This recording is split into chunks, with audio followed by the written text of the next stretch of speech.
in what seems like it was many, many, many years ago, I used to work in Grumman. And that was back in the 80s. That's how long ago it was. I am that old. And I remember as I was going through my reversion process, one of the things that I tried to do was put together a prayer group, if you will, during lunch. I was inviting others to just sit and pray. We would do a little Bible study. We had, that 40 or so minutes, and we could use that time to just, build each other up a little bit. And I thought it was a great idea, and quite a few people joined.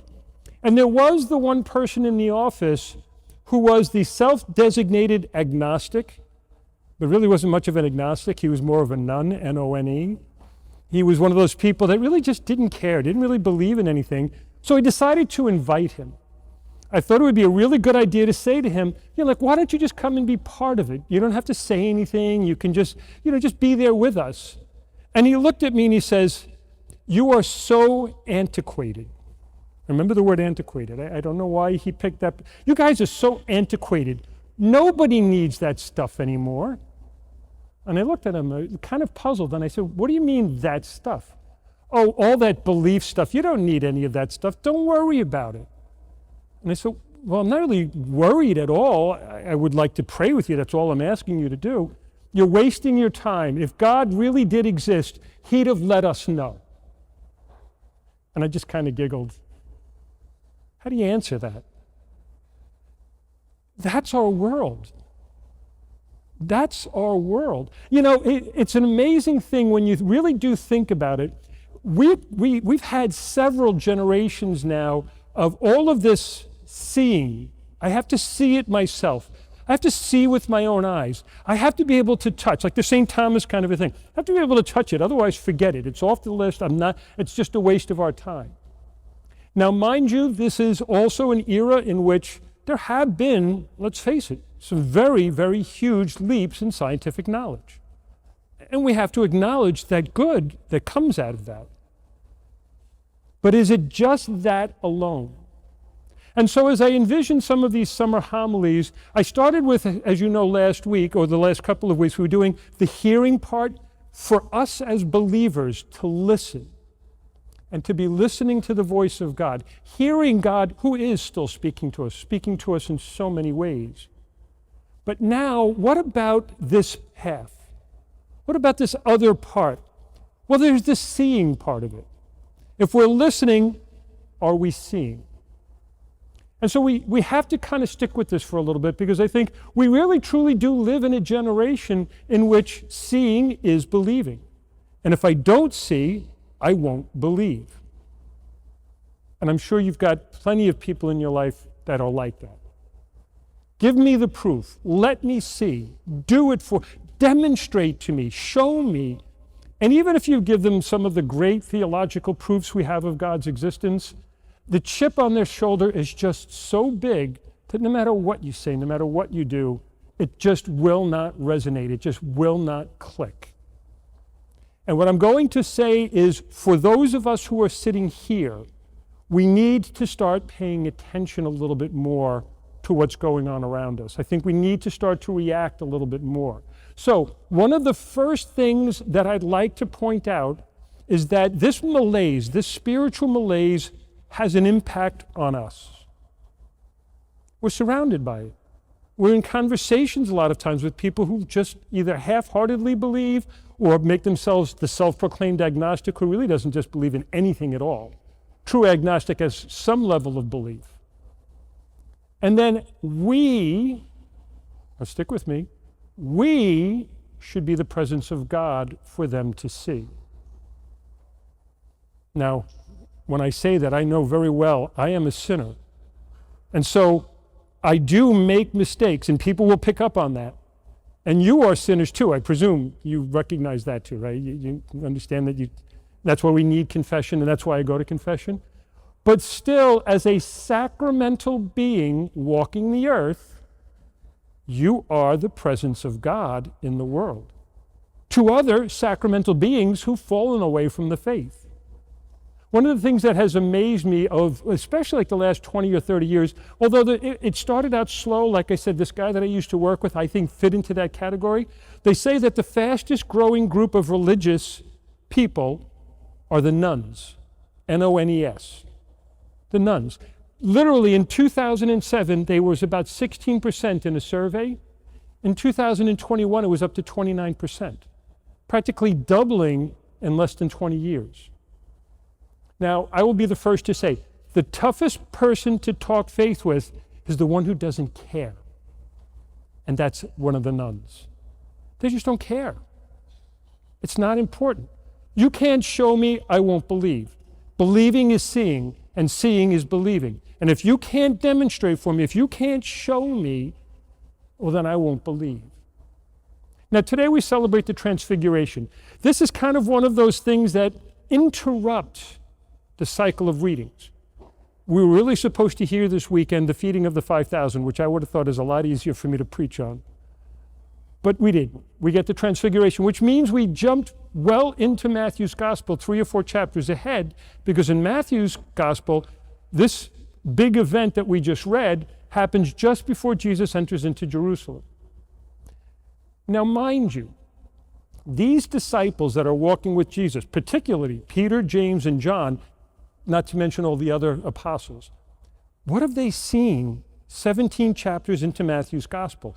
I couldn't even begin to list all of the miracles. The healing of the blind, the healing of lepers, the walking on the water, which we'll hear next week, the calming of the storm, people being raised from the dead. All of these miracles that they've seen, and yet still there is kind of a sputtering in their faith. They've seen and have trouble believing. They've seen and are still struggling, and Jesus feels obligated to try to edify them in their faith. I've got to give you something because the scandal that you don't want to see is about to happen. And those readings will be coming up when he starts to predict the cross.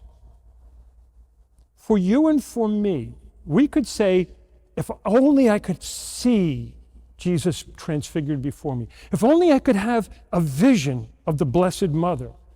If only I could see that sun spinning in Fatima. If only that miracle happened to me, my faith would be 100%, and then there would never be any issues. I beg to disagree. I've experienced plenty of miracles in my life. I've seen Eucharistic miracles. I've seen the sun spin. I have witnessed certain things, and I still have to remind myself that's not what my faith rests on. And it didn't for the apostles. I like watching The Chosen right now because they're putting personalities back into the apostles. It's his artistic license. Let's face it, he's picking on things and making up things, and that's artistic license. But what it reminds me is they all had personalities. It wasn't this homogeneous group of believers that gathered around Jesus and right away got it and ran with it. These are people who are struggling with family relationships. These are people who have lost a child, or these are people who have struggled with, and he's kind of putting that into the storyline, which you don't find in the Bible at all. And I think it's our lives that interfere with our faith. And you can see it in the way it's being portrayed. And maybe Dallas Jenkins just has this vision, if you will, to portray that, to remind us that we need to believe in the midst of all the storms in our lives, of all the struggles and all the difficulties in our lives, of all the complications of what comes our way. I mean, all of us have had to deal with so many things. We see problems in our families. We lose loved ones. We have to deal with addiction problems and all these other things that just pile on our lives that take our vision off of Jesus Christ and make us doubt. Is God really there? I loved the scene when St. Peter started sinking in the sea in The Chosen. If you haven't seen it, it was the last thing right before the end of season 3. He was doubting, and that's why he sunk. And we're going to be hearing that because that's coming up next week. Belief. Belief has to come first. So I want you to ask yourselves a question for these next 3 weeks. Belief.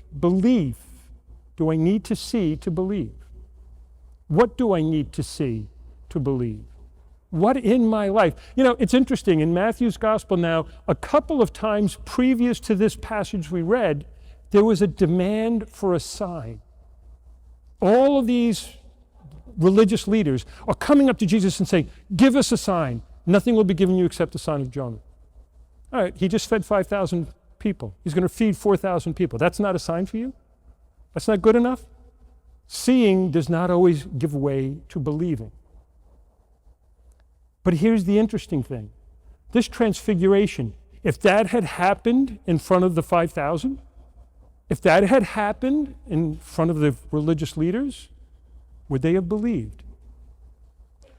Or were they so preconceived in their notions that no matter what Jesus did, wasn't going to make a difference? He only took 3 up the mountain, not the 5,000, not however many of you are sitting here right now. Are there miracles that help us believe? Absolutely.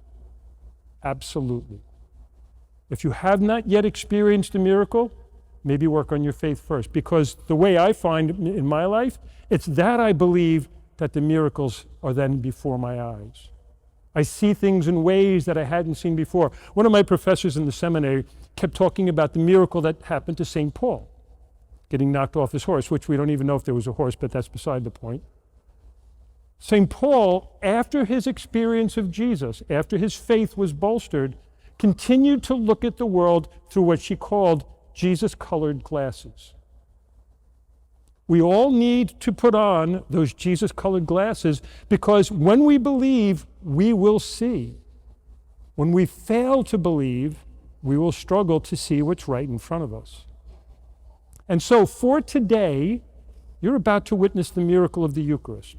Now, I know you come all the time, some of you even here every day, but I want you to put those Jesus-colored glasses on today. I want you to look at, when I hold that host up, when I hold that chalice up, no longer see that piece of bread, no longer see that chalice of wine, see the body, blood, soul, and divinity. It's a power he granted to our church. It's a power that has been handed down from generation to generation. And it's a power for your faith, for you to believe. So don't go looking for miracles. Put on your Jesus-colored glasses. They happen here every time you come. Whenever you come for a baptism, that child is transformed by the grace of God. Whenever you say a prayer and offer up something for someone else, there will be a miracle that comes of it. I've fasted for people that struggled in their faith. I fasted for them and offered things up, and things happened. They changed. They believed. So let's not live in this generation with a chip on their shoulder that surrounds us and makes us doubt and calls us to say, no, unless Jesus is transfigured right in front of me, I'm out. Unless he walks on the water right in front of me, I'm done. No. When I see with the eyes of faith, when I look through the Jesus-colored glasses, I will see the transfiguration, because it'll be happening on the altar. I will see Jesus coming to me on the water, even in the storm of my life. If I can remain focused on him, then believing is seeing. Not seeing is believing. And so, yeah, the conversations we have with our nuns friends, the conversations we have with those somewhat agnostic kind of people will change. Because I'll no longer have to say to them, you just have to believe. Hopefully, my life will speak to them in such a way that they'll see the miracle that they need for their proof. God bless you.